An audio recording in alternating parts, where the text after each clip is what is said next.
It's a visit with a person of high strangeness. This is number 2 of the review shows that we did over the years. Just like last week, I'm going to ask you to push the record button because you might want to go back on it later and see if there's something that reminded you of a show that you'd like to have a copy of eventually. Now, one of the things that we ran into was even though we chose subjects that we had in the you know, in the titles, it became real apparent that we never stuck with the subject, and that was one of the things. My intent was instead of having these clinical left-right shots and where you had to stick with what you were saying, we just kind of went all over, and we found out the most wonderful things about people. Sometimes they didn't know they had said a certain thing until after the shows were over. So we kept the format, and then the focus of the title became the visit. The visit was the key word, because if you said, well, what subject are you going to cover? Maybe we wanted to talk about UFOs, and we ended up with psychology or something, you know.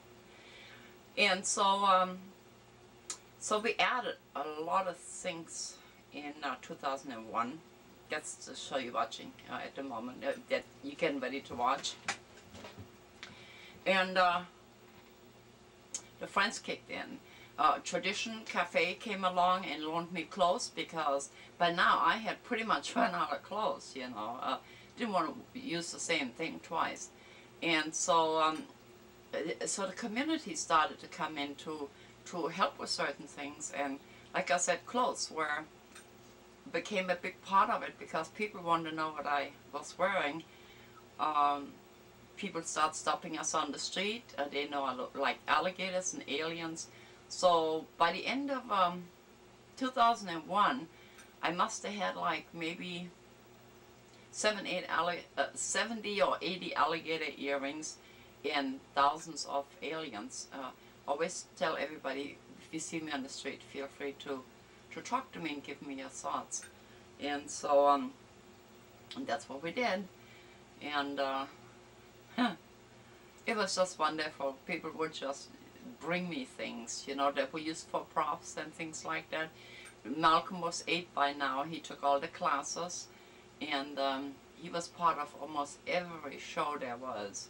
And then we started to take the show out of the studio also, where we would go other places on location shots and things like that. So let me quit rambling on. Here is the review of 2001.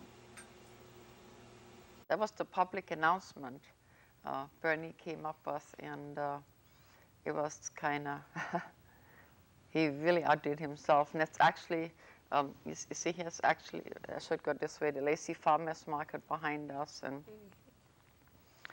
ingenious as he is, he put that right together for us, and you'll see that every once in a while. So we thought we'd start you off with that. And the address to that is is it 37 or 3100? I'm not sure what that is. I believe it's 3100 College Street. Right. And we don't know if we're going to do this for the rest of the year, but right now that's where you can locate Tammy, and then of course she knows where you can find me. Right. And so we did I was really proud of that. Mm-hmm. Yeah, that insert. And then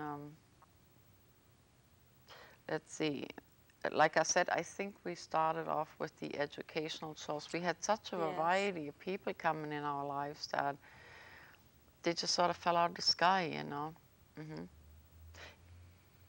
And then here's one. This one was called Tripod. That was Lucia Herger with Baba Bush and Lisa Belsky. And she showed us how to use a rebounder. You can, instead of a massage, she laid people on there and just walked on it, and they got a lot of calls on that show. Did you see this one? Yes, I did. Yeah, It was a so real interesting show. yeah, it was very educational. And this one is Sidewalk Astronomy, How to Use a Telescope, Locations of Planets by Carl Zambuda. Sambuto, yeah.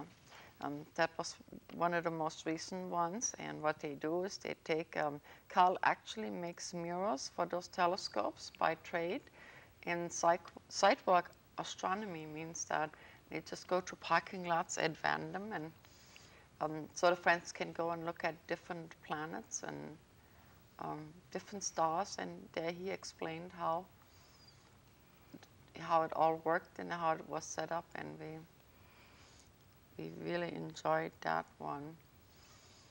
And request has been given for reruns, and we will do that again. And then this was the second part. It was a two-parter, and the next one was called Eye on the Universe, where we just expanded on what he had, you know, after he showed us how to do things. Right. And Carl is a astronomer. Very interesting. So that's the difference between astrologer and astronomer. Sometimes people get that. Did you get to meet Carl at all? No, I didn't. I wish I would have. Yeah, that's beautiful shot. If you look at it, it looks like he's sitting in this.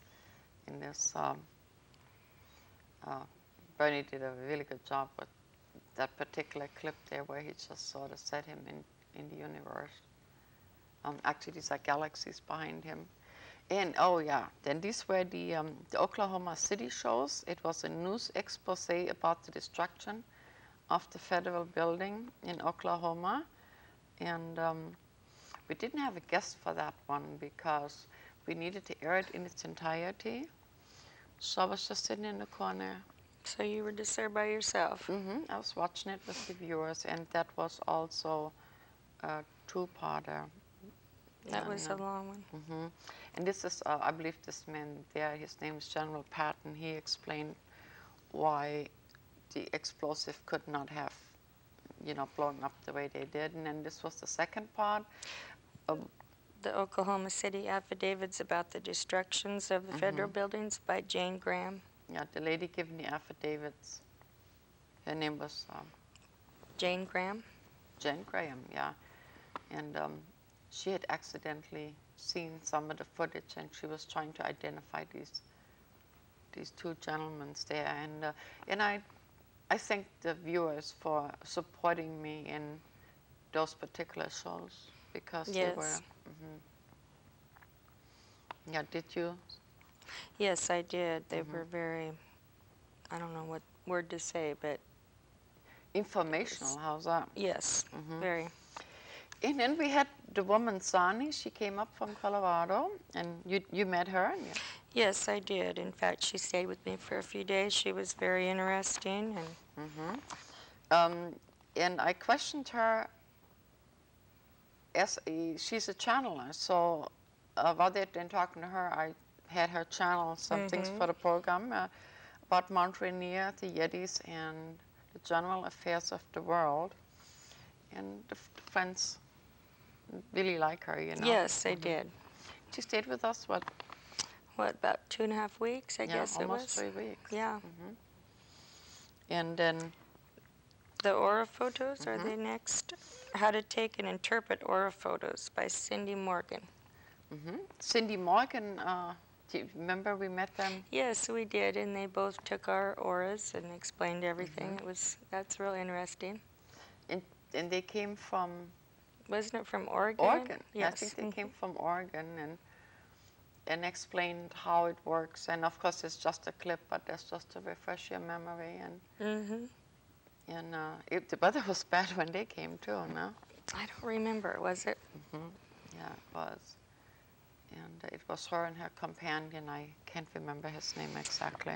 I don't remember it either, but I believe there was 2 of them that actually owned the camera, and they took turns.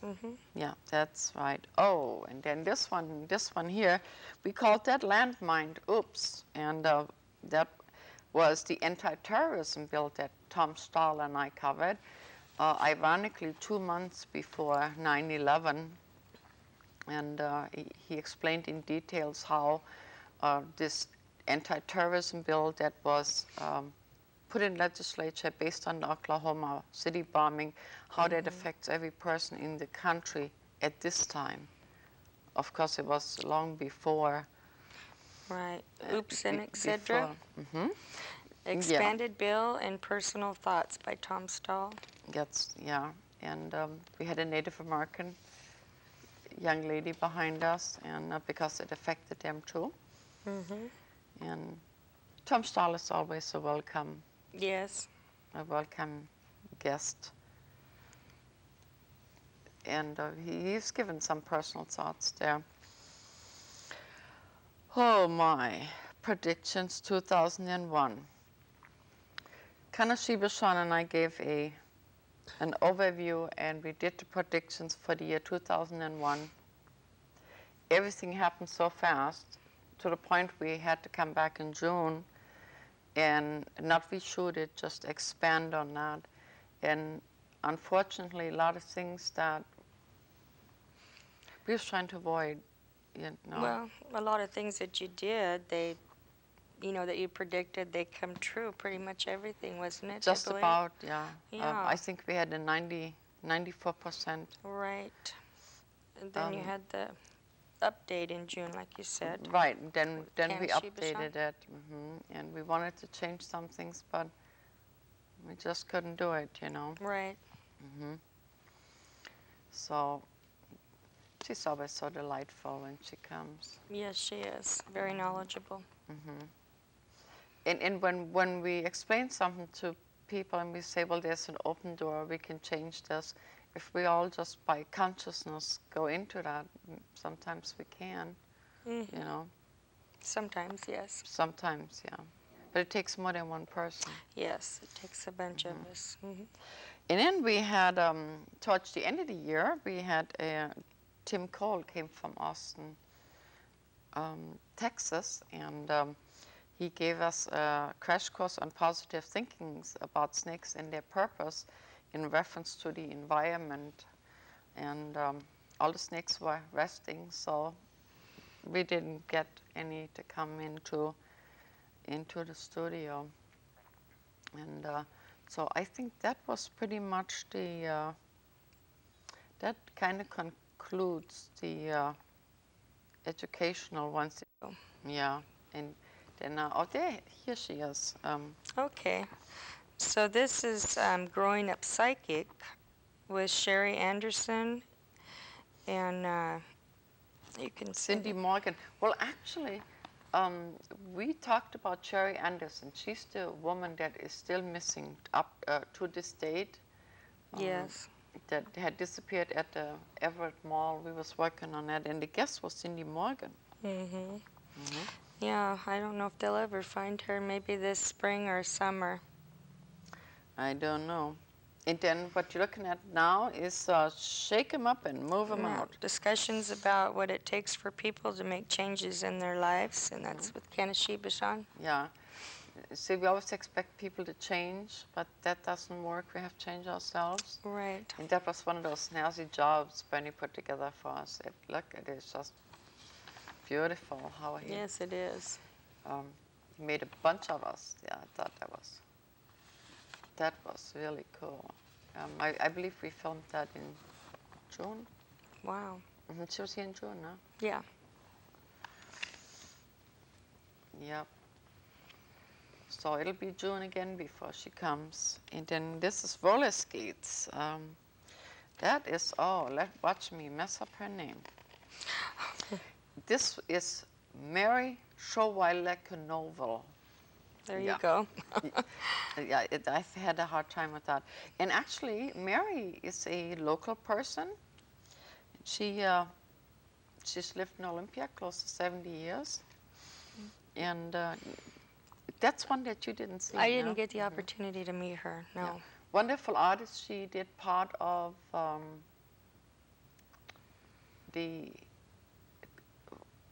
what do you call it? Well, I seen her show, that you did with her, and The Muriel. it was like a rubber type tire. She made part of the Muriel at the senior center in Olympia, and she was also a student of Dan Chihuly's. And still in Two Worlds, an update on the growth of our friend from Vietnam Mountains, Guyane. Yeah, her name's Guyane. And right here, she looks up and she saw something. And we asked her, what did you see? And she said, there were people from the universe. She saw something floating in the studio. Canary 6.9, those were thoughts after the 6.8 earthquake on February the 28th. And a young man named Sage ran into him at the supermarket, had never seen him before, came to the studio, and we had some uncut footage of the earthquake that the station had let us use. And he was so delightful. He did poetry, and he sang. So that's the place where the people were stuck in the elevator, the Olympia Hotel. So that's why we showed you this clip again. In the meantime, most of us have recovered. I think so.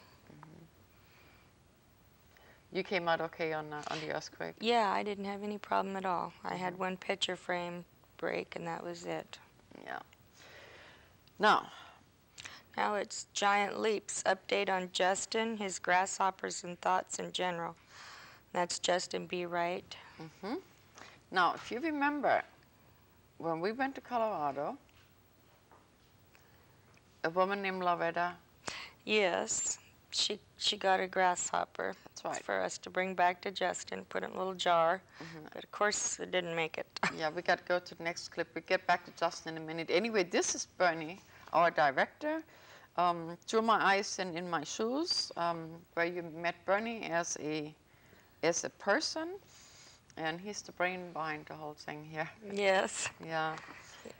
Back to the grasshopper here for a minute. When people ask you to get something for them, no matter how silly it is, just do it.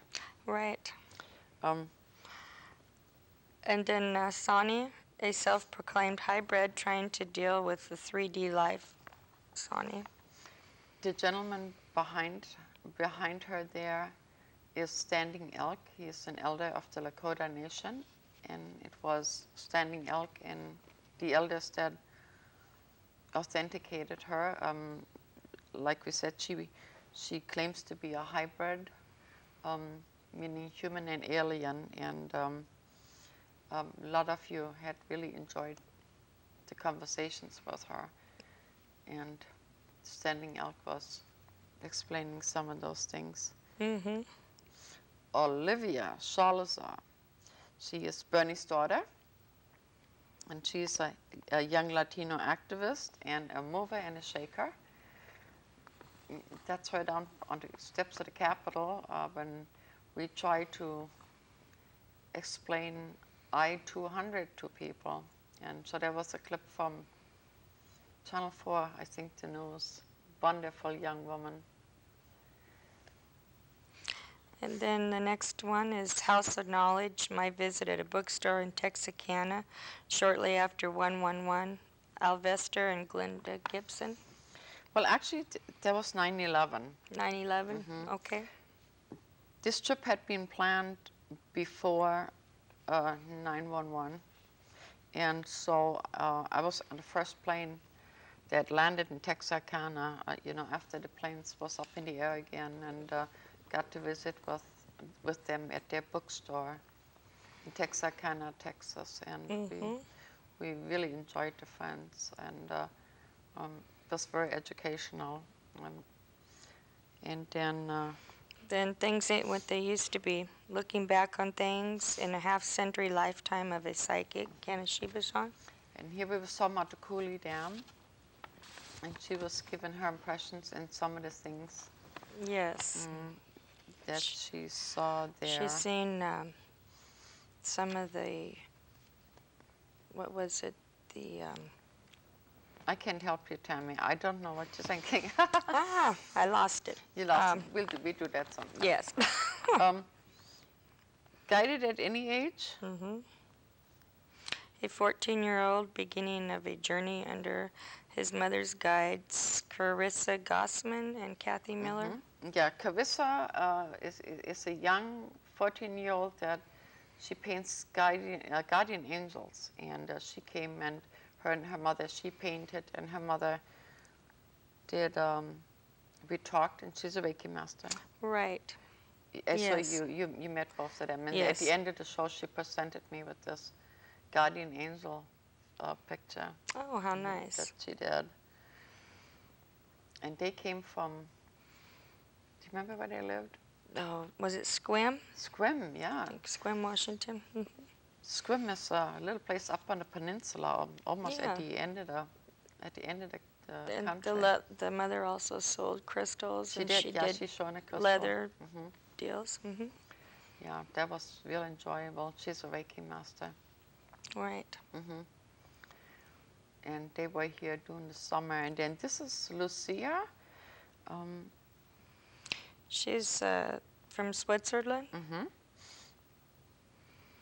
And she came over here to attend some classes, I believe. And she's also the young woman that showed us how to rebound, what we started out with. And there she was talking about how she ended up how she was guided to go from Europe to here and things like that. Oh, and it's gone right into the ceremonial shows here. Okay, this is Sacred People. And this is a Dene grandmother behind them. We talked about WTO and Native American issues. The lady, Swan Eagle, we didn't know her at all. She just came along, and we were fortunate to find out some things that happened to her as the human rights observer during WTO. And so that was sort of a thrown in bonus there. And then this, of course, is the Red Bear family. I'm talking about Big Mountain, Arizona. We had covered that 2 years ago. Where they want to relocate the Native Americans, and then this is also one of the Dene grandmothers. First she spoke in English, and then she switched to Navajo. And I was honored. Yes. To have them on your show. Yes, it was. Quite an honor. And here they are again. And this is the Healing Arts, Ceremonial Bread Baking, WTO Update, and Native Issues, the Red Bears. They shared a video with us where they baked some ceremonial bread. And then this is Medicine Reiki. The Medicine Wheel, Building of a Wheel in Basic Reiki by Kathy Miller and her daughter Carissa. Yeah, that's where she showed how to, whether you want to put it in your yard or not, and we had it here in the studio. Right. Yeah, and that was that one. Now, I'm not sure if she still teaches Reiki or not, so you just give me a call, but she's certainly a person worth looking into. Yes, we've seen her when we've done psychic fairs at different places. She goes to almost all of them. And now here's the clip of, this is inserts from when the Red Bears made the bread. And it was really... That was really neat. Yeah, that they even shared, Yes, because you don't see things like that. And they produced that themselves. So it was an insert that they brought along. We were really proud of that one. Yes. And they had attempted to go to sell their home and go to Big Mountain. I don't know if they ever made it or not. And you see, had it not been for the earthquake, I would not have. Right. Wouldn't have had them. I would not have met them at all. Right. So, and the little boy was 6 years old. Yeah. Oh, look what we got here. This is the one where I had Monica Ryan-Smith on the line when I went on the trip to Texas, and this is the Mississippi this is where the Mississippi and the Ohio River meet. We went there to do a piece. We went there to do some prayers, you know, for peace that happened right after 9/11. Ah. And I had no guests, so that's when I had on these ugly shoes. Yeah, and I didn't know that my shoes was going to be in the picture. So I got a Oh. lot of calls about my shoes. That's okay. We can't always dress. Go ahead. Okay, I'm in the order. We're going to outings next. No, Is that's the that- psychic fair. Okay, the psychic fair. And that was in the Freight House Square in Tacoma, Washington. Yep. And we met a lot of new people there that we've never met before, different ones from different states. Yeah, and some of them actually ended up over here. Mm-hmm. The audio was bad on that one.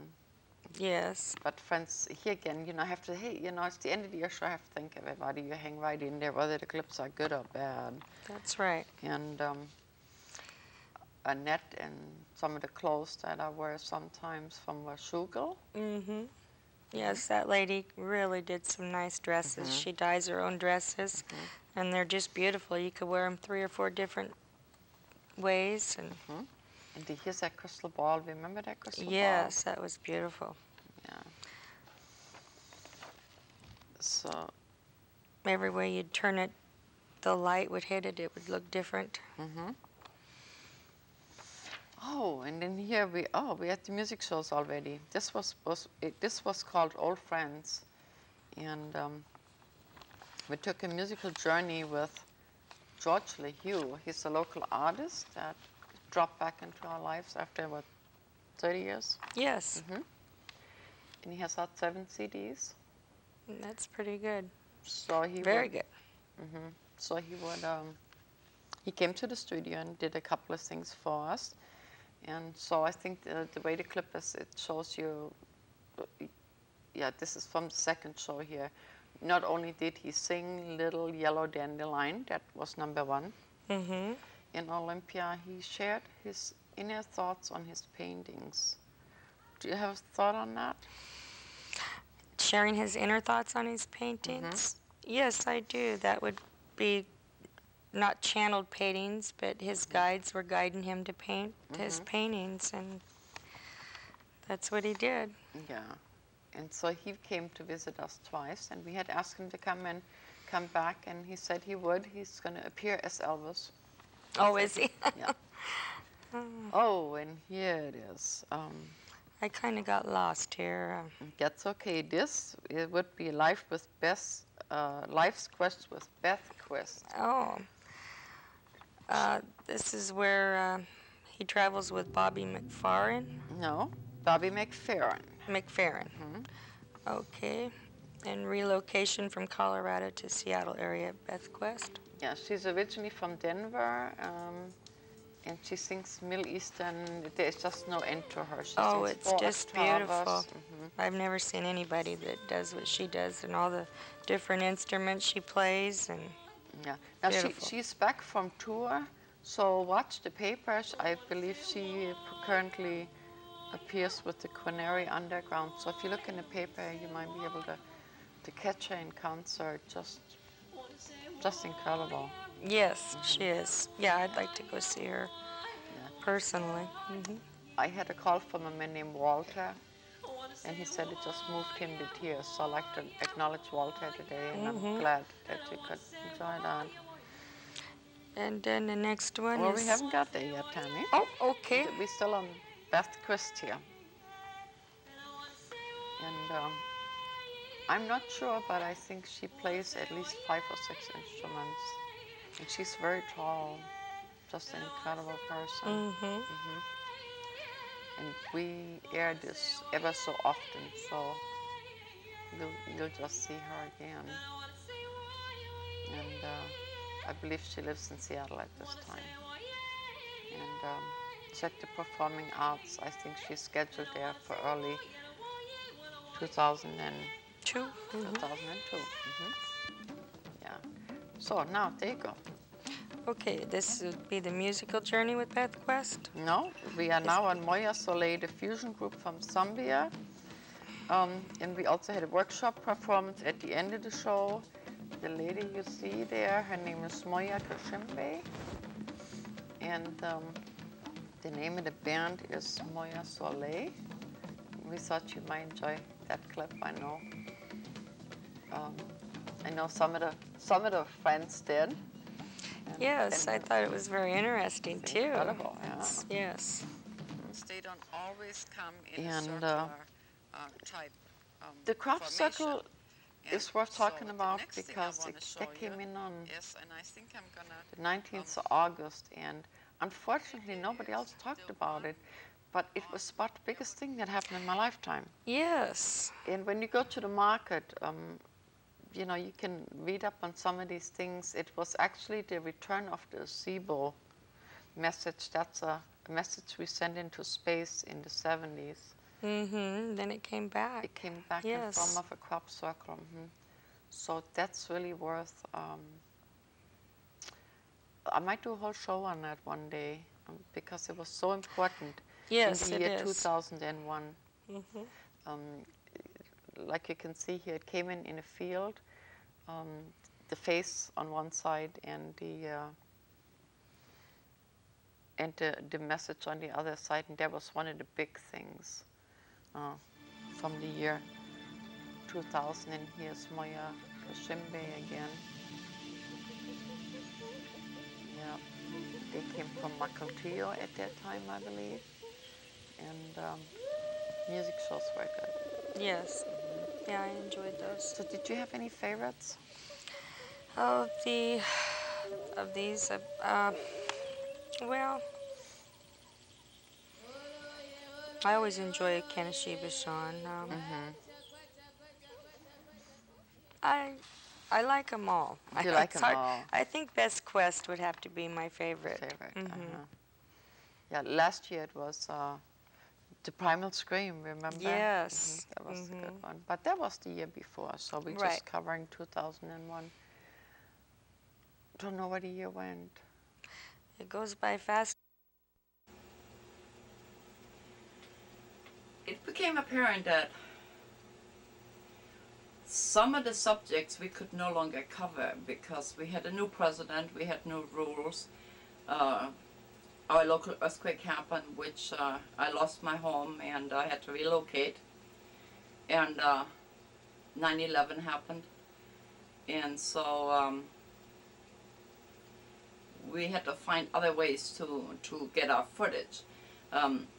In the beginning, some of the friends got together and they donated their frequent flyer miles, and they would bring whoever I wanted to talk to. They would all chip in and with frequent flyer miles and bring the people to me. The smokers got to stay with me, and the non-smokers had to stay with some non-smoking friends, of course. And so by the end of 2001, we had to make some changes. Like I said, we couldn't talk about a lot of the things because we all went into this paranoid mode, if you remember. And early in 2000, I filmed some shows that I would not have been comfortable with at the station because I didn't know if I was allowed to talk about these things. So we changed the format and named them Sigeria instead of A Visit with a Person of High Strangeness. In order to do that, I went to Colorado to a friend that had a studio, and we filmed some things there. And then I kind of tested the water a little bit and used bits and pieces of those inserts to present to you. But 2001 was it was the beginning of things getting a little touchy. But we went right ahead, full steam, and held our breath sometimes because we figured, oh wow, we're going to hear about this, because we wasn't really sure. A new word came in. It was called politically obscene, but we couldn't talk about a lot of things. So we're going to go ahead and I'm going to show you all the things we put together for you in 2002, and yeah, it got touchy every once in a while, but we went ahead anyway. And so enjoy the insert for 2002. See you a little later. Ivan von Khodorkovsky, I probably said that wrong, he explained to us the different words, what it means to be in war, also what a freedom fighter is and things like that, in order to prepare us for what is about to come next. He was very knowledgeable because of his background, and you all enjoyed that very much. In fact, the Tacoma paper, we made the front page with that one. This year we built a garden in my backyard, a young man named Jackson, and of course Nevada, the big iguana that sat on the other side of the parking lot and watched this garden grow that so many of you enjoyed. And we were happy to acknowledge some of those volunteers, because they go and build gardens for low income and some of the seniors that wouldn't have a garden any other kind of way. And then this is Nevada here, watching the whole operation, and he was a big hit. This show here, we did a whole series on Roswell. That was the closing, and it was done so well. I wanted to show it to you again. That was the cover. Well, it's downtown Roswell, and our friends there, it was the cover of a magazine from the Better Business Bureau of Roswell.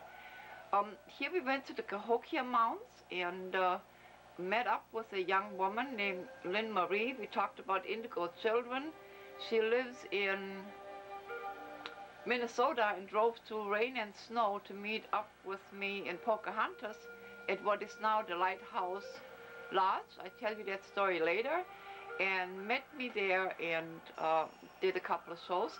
This young man, Gus Malone, has the Alien Resistance Center in Roswell, in Roswell, New Mexico, directly across from the UFO Museum. And he was a delightful young man with a different outlook on the alien agenda.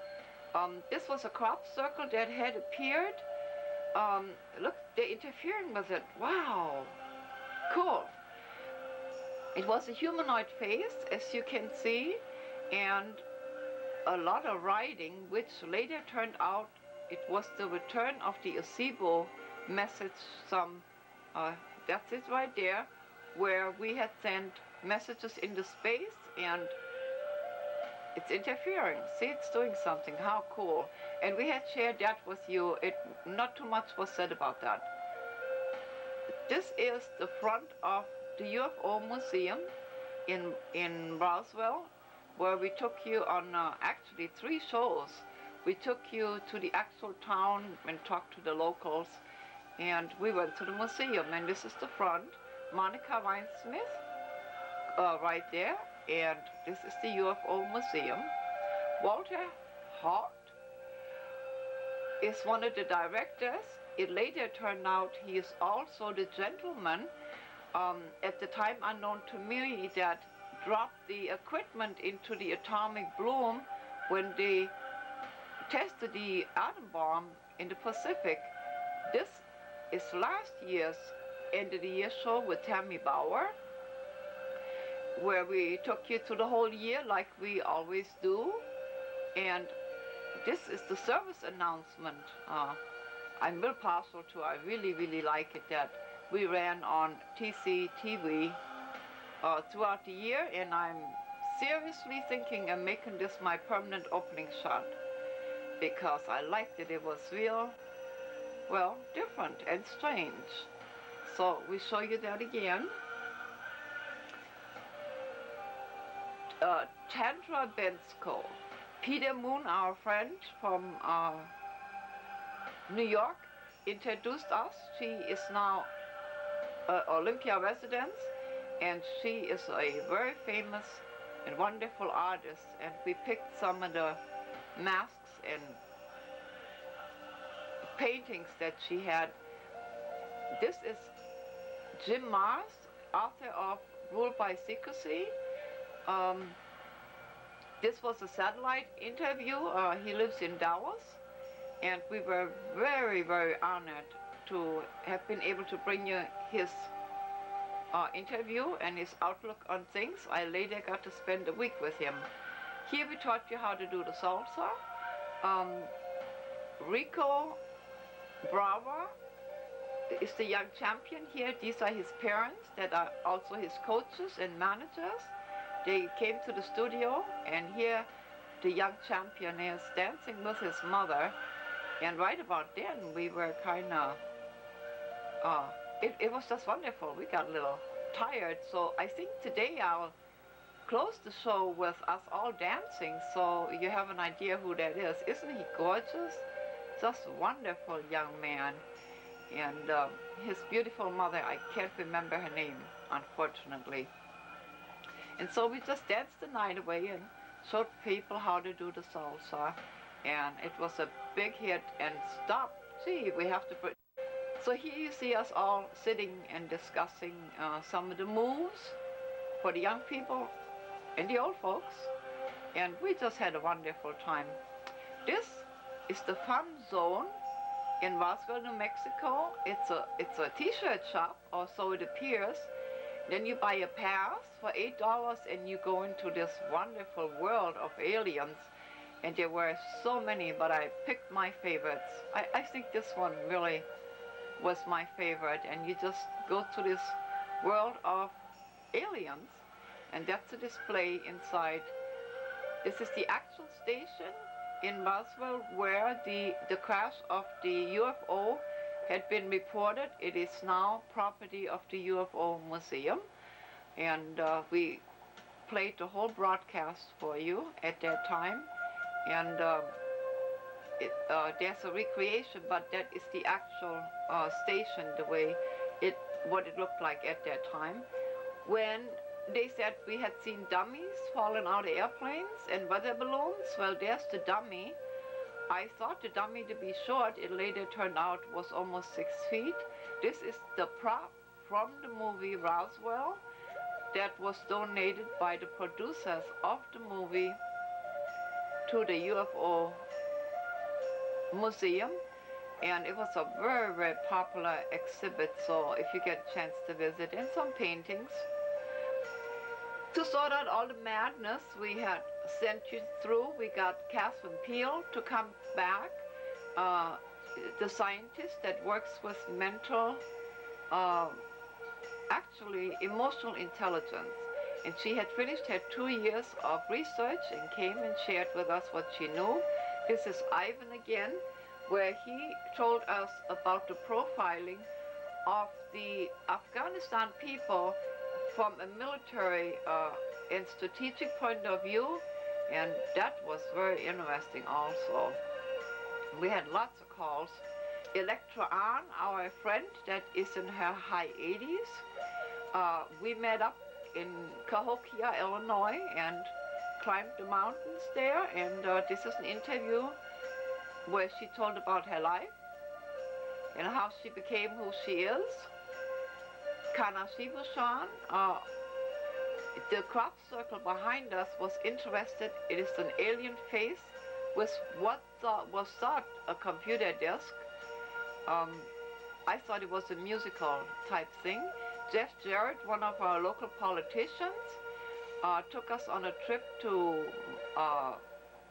India and Siberia, and he gave us his perspective on learning other cultures so he could be a better leader in our community. Chandra Bensko again on the show Masks as a Metaphor. And she's always willing to stop. When you see her in town, she'll always talk to you, so just nail her when you see her and say, "Hey lady, show me your masks." She's a wonderful person. Oliver and his wife Slavska, they came from Colorado and brought some fancy equipment that we can work with and have better shows for you. So they loaned me their equipment, and we talked about Chinese super psychics, and that was rather interesting. Planet Percussion, the local band that is very famous now. My first appearance with blue hair.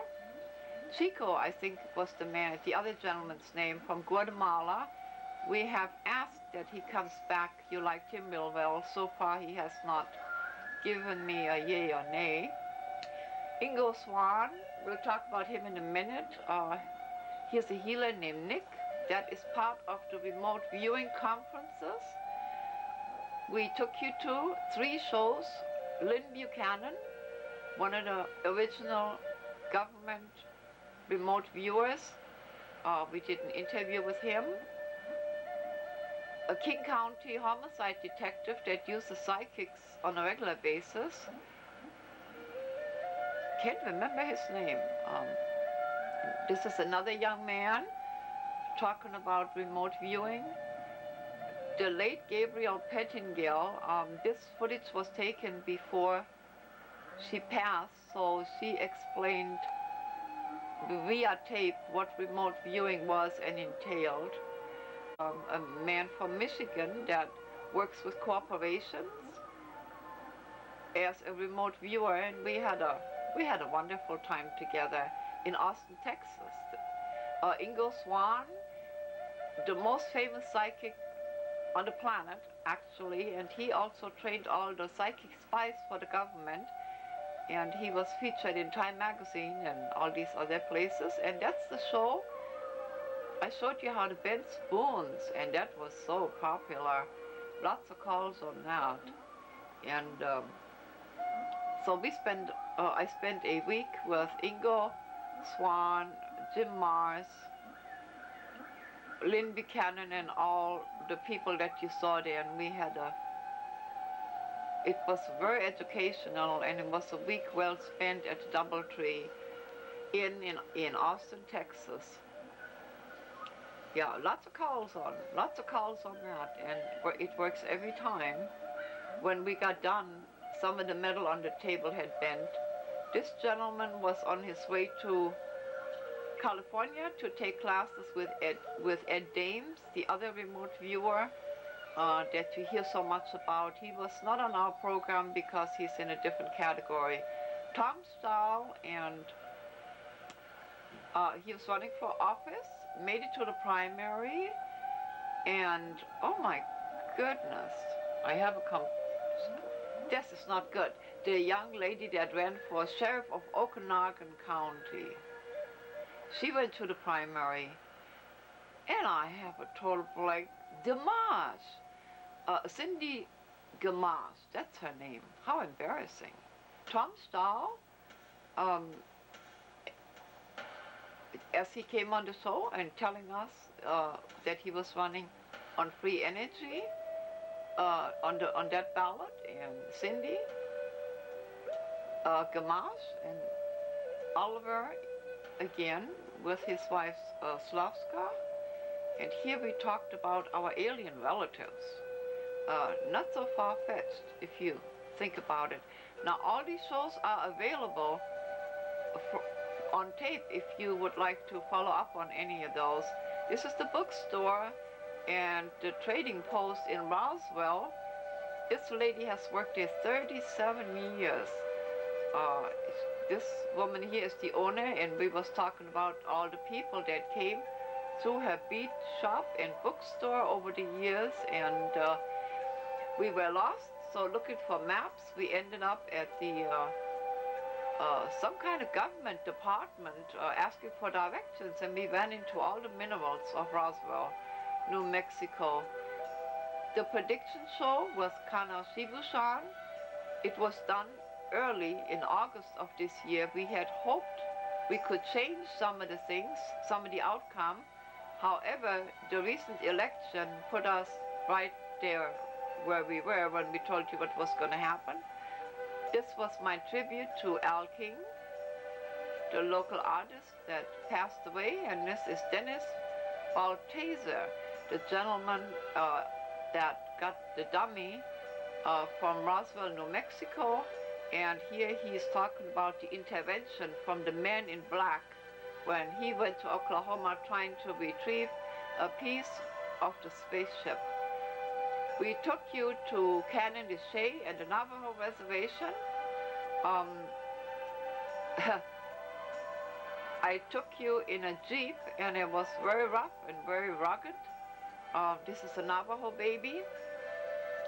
It was in this canyon that we ran into Douglas Bluefeather, whose music you hear. Now Douglas, to remind you, is the young man that did the part of the music for the movie Wind Talker and allowed us to play his music, and that's what you've been hearing all day. And these are some locals sitting in the canyon, and now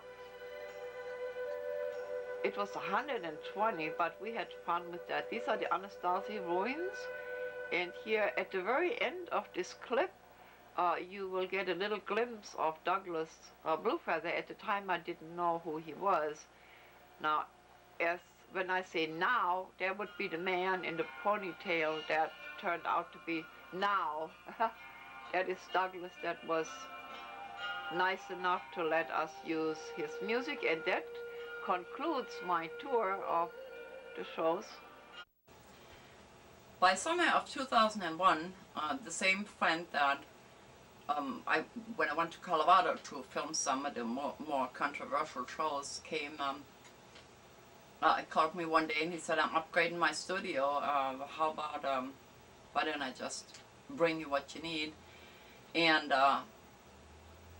of course I had lost my home. I'm now living somewhere else. I actually had more room than in my old place, but so I said okay. So he put the most important pieces of the studio that he was upgrading, put them on a pickup, and he drove them from Grand Junction all the way to here to Tomwater, where I live now.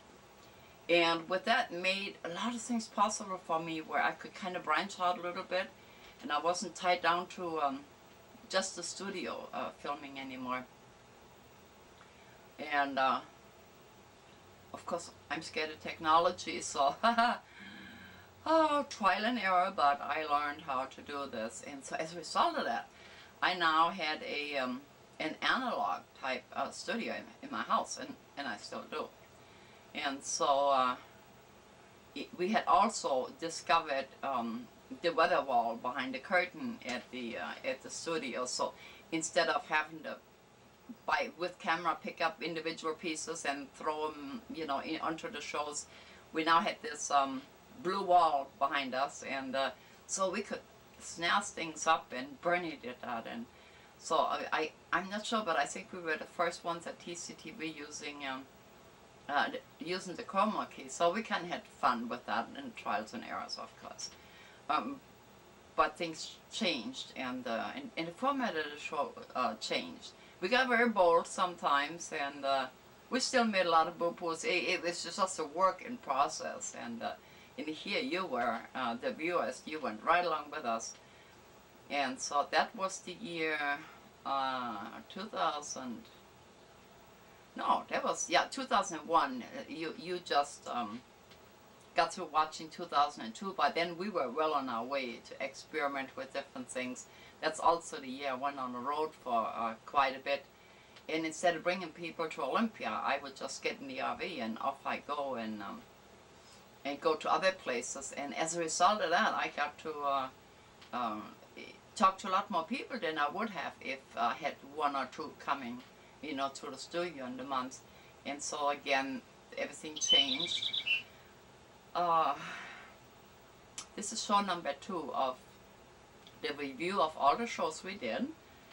And get ready for next week when you can push a button and record the other years. And I kind of hope you enjoy going down this memory lane a little bit here. It's been fun, painful. Been fun pulling it all back together so we could take a look at that and reminisce a little bit over the years and all the places that we got to go. And I don't know how I'm for time. Let me go see my buzzer here. I have a buzzer. Hey, I got another minute. I haven't been feeling very well, and so I think I need to put that in here. And it's getting harder and harder for people to help me, and I've been a one-man army here for a long time. So, but that happened because I got that studio. If I didn't have that studio, you know, all the equipment to use in my house, things might have came out a little different, but it's just been really hard getting help, and so I have to make a decision, and so we're gonna wind down, and yeah, a lot of pain, a lot of joy over the years. Yeah, a little sad, but that's okay. So get your VCR ready for next week, and when we're going to cover 2003 and 4. And we got quite a ways to go, and so I think I'll see you next week, okay, with another little background story of how we managed to pull off a lot of those things that you got to enjoy, okay? Bye. And if we do our part,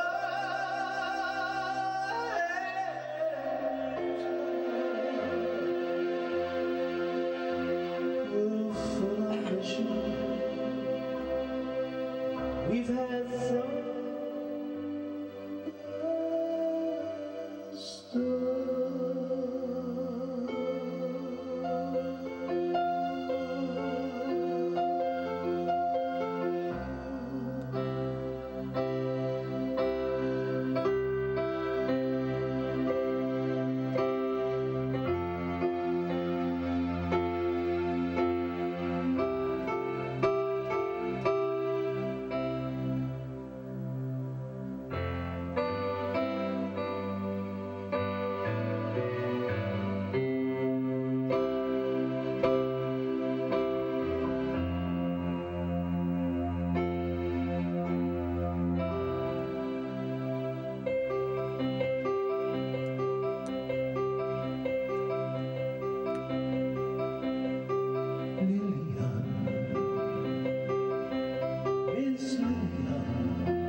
take us here, and you take us there, and it is just because you